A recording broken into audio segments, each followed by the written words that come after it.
Tuesday morning, after pajama prayers, I settled in to listen to the moment. I aimed to tease out the voice of God from all of the other ones that were swirling in my head at the time. I was preparing for this service and its message. What good news, I wondered, does God have for us today, this New Year's Day, 2023? Whoop, whoop. What is the gift of the present moment in our time? Well, I got a text from my mom that interrupted my deep reflections, lasting only minutes, mind you. And I thought this was an interruption, and it said, the cast of Kimberly Akimbo is next on the Today Show. And so I hollered out, Rach, Nora, turn on the Today Show. So we watched with delight, of course, as our own Vicki Clark and the cast graced us with this joy-filled performance. Oh, it is so good, y'all. And in interviews about the show and why it is connecting with all of the audiences that get a chance to see it, go see it, go see it, Vicki has said this: the show is about taking stock of your life. We don't really know how much time we've got. Life is so precious, she said. Every moment needs to count. Time, there it was again. I thought of the last song in the show. It's beautiful and sweet and a tiny bit sad, and I promise I am not going to spoil anything. But a few lyrics do rise to my mind, and they seem fitting for us to consider as at this time of transition, to this new year, a new time. The song goes like this: we're on a great adventure. Don't know what we're gonna find. We're leaving what's behind. Don't know where the road will bend or when we're gonna reach the end. So just enjoy the ride. The day is dawning. We're headed towards the setting sun. Enjoy the time, because no one gets a second time around. No one gets a second time around. Yes, I thought, truth as always given to us in musical theater. That's it, right? And in the midst of all of this resolution making, pressure, do you feel that?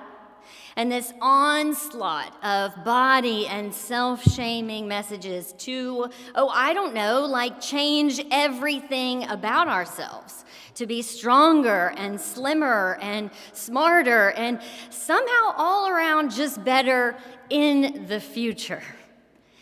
We might miss in all of this a meaningful opportunity to just look at our lives now, like right now, with gratitude, with joy even, and maybe a little added perspective from God's timeline and from God's movement in our lives.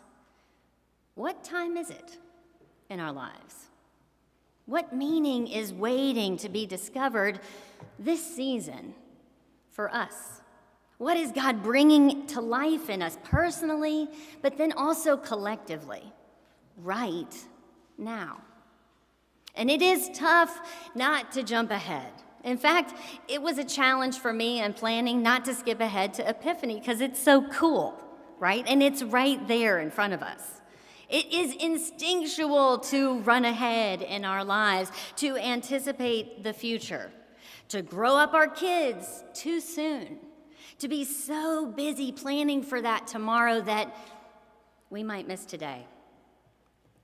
But we don't want to rush through this Christmas season, friends. After all, 12 days is not a whole lot of time to contemplate or to celebrate the miracle of God incarnate, changing the whole world and all of time with the birth of a baby.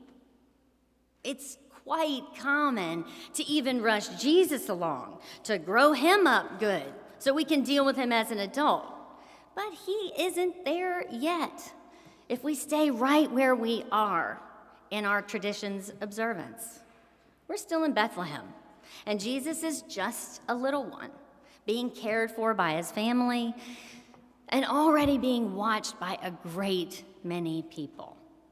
Baby Jesus has a lot to teach us about staying in time, savoring each and every tiny milestone as they come. Now, you might realize, like I do, that when we're in relationship with a little one, we mark time acutely. We take note and we celebrate, as we should, each new development, each wonder that's encountered in this life. First bath, first smile, first time noticing that you have hands, first time that maybe this child sleeps for more than 3 hours. But we can somehow, when we're in this baby time, remember to slow down and spot all the meaningful steps along the great adventure of being human. We watch then for what's new. We value what's happening like she's doing right now, in this moment. That's what we're going for, friends. Right, Justin? Maybe not. He's not experiencing it. But we somehow, as we grow, we lose our focus on the miraculous minutia in our lives as we mature and as we age. So we lose sight of our time and the gifts offered in each season of our lives. It's as if we start noting diminishments and not accomplishments, loss instead of gain, certainly failures instead of new beginnings. And that sort of framing denies the reality that birth happens over and over and over again in our lives, whether we notice it or not. Today we can, with the help of our tradition and this great text, consider what is being born into our lives right now, at the moment, in this time that we've got. And so we go to the book of Ecclesiastes. It's weird. It's written by the teacher for their students. It's a book about ideas. There is no central plot, and seemingly no rhyme or reason to its order. It's stumped scholars over the years who have tried to define it. It emphasizes throughout its pages a need to make sense of the absurdity of life in very practical terms. That's why I like it. Very practical. So we call it a book of wisdom, and it is. But I also just think that it's a wrestling with common sense and with faith. And sometimes in the book, the teacher emphasizes the human experience of things as if we exist kind of outside or apart from the divine will of God. It's like we're on our own. But then other times, its teachings assert that God is in control. God's got this, and we play a part in that. The book includes both of these theological perspectives, and here's the cool thing, it doesn't really try and mash them together or to pit them against each other. And I do think that that's really helpful, even if it can be a tad confusing. To me, it feels like life. It feels a little bit like wisdom, to hold both experiences of God at once. So we're guided by the teacher in their wisdom to take stock of our lives, to try and figure out for ourselves, what time is it? That way, we can make intentional choices that align with the season, offering us meaning, fulfillment that is situated and connected to that present, and not some far-off time that has not yet been. But at the same time, no matter the season, whatever choice, what milestone we're marking, we're reminded by the teacher that God moves through it all. God is at once far away and outside of time, and truly incarnate, living with us through each second, each moment, each season.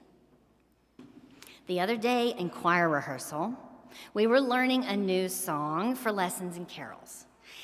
Now, it was a very familiar carol, and it was set to a beautiful new arrangement by our very own, the fabulously talented Dr. Frank Glass.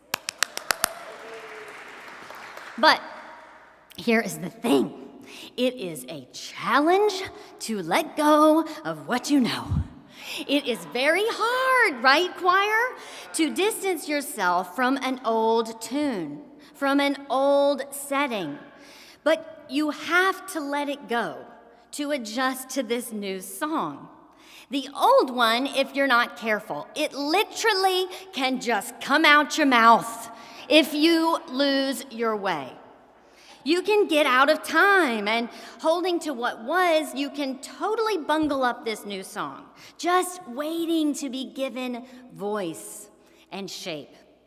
Now, I'm not going to name names, but I will say that a particular section was struggling with their notes, with their timing, and with their notes and their words. And so at one point, it sounded like the old was with the new on top of each other. Now, the question came up.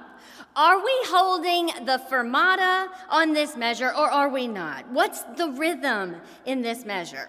Now, Frank very calmly was looking for the answer when a wise one from our alto section shouted to the struggling section the truest words yet. Just watch Frank. Right, Sandy? And there it was. There it was. We can so easily get lost in the page that we forget the overarching purpose, the movement of the piece itself. We can forget we have a guide. Frank, in this instance, was right there, right in front of us to direct us, to keep us in time, to keep us in tune.